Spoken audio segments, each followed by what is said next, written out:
points. I actually think, though, that Patrick Mahomes is pretty spot on here. But coupled in marriage with the idea that he did not have a great second half.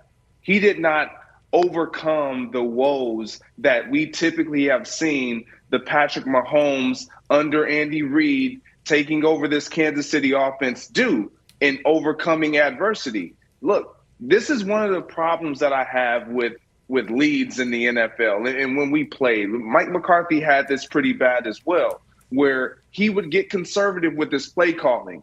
And so when you start to get conservative with the play calling, and you know this as players, you get frustrated. And I could only imagine, I wasn't a quarterback, but I was pretty close to the quarterbacks that I had. And the frustration that they would have, it basically translated into them not having belief in what the plays that they were being given to now run. It's like, look, man, let's just play.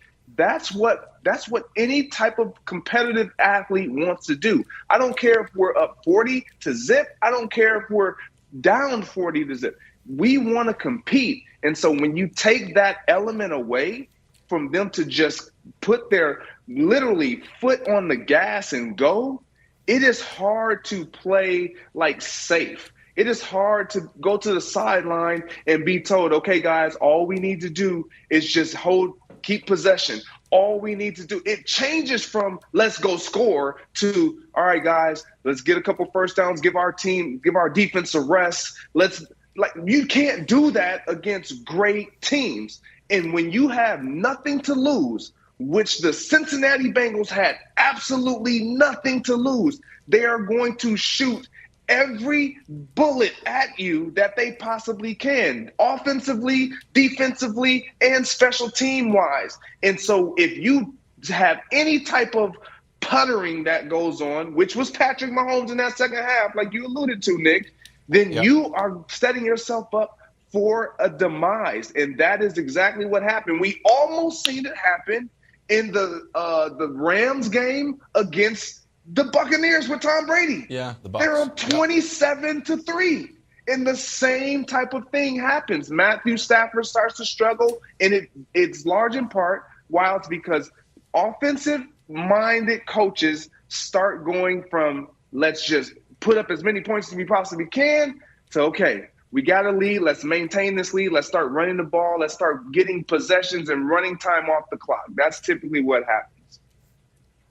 Yeah, and on the other side of the ball, I think Joe Burrow in the postgame was literally like, I just threw it up and hoped Jamar Chase was down there somewhere. Like, okay, exactly. That's a philosophy. But this brings us, Nick, to, and I'm going to root for you here, all gas, no brakes Mahomes. I will be excited for this season. I think he's got a little bit of a chip on his shoulder from all this Tyreek talk, although he's handled it very maturely. At some point, he's like, okay, Tyreek, why don't you focus on Miami? Guy's not the most accurate quarterback in the history of football. You just played with me. Here's the other thing. You brought this up, I think it was last year. Remember when Mahomes scored that touchdown and he did the counting of the fingers? He was like 1, 2, 3, 4. And it was because he still had that chip on his shoulder from being the ranked 4th on the NFL 100. So it's like, we know that this stuff kind of gets in his craw and he's going to get out the demons on the field, which leads me to my favorite piece of tape.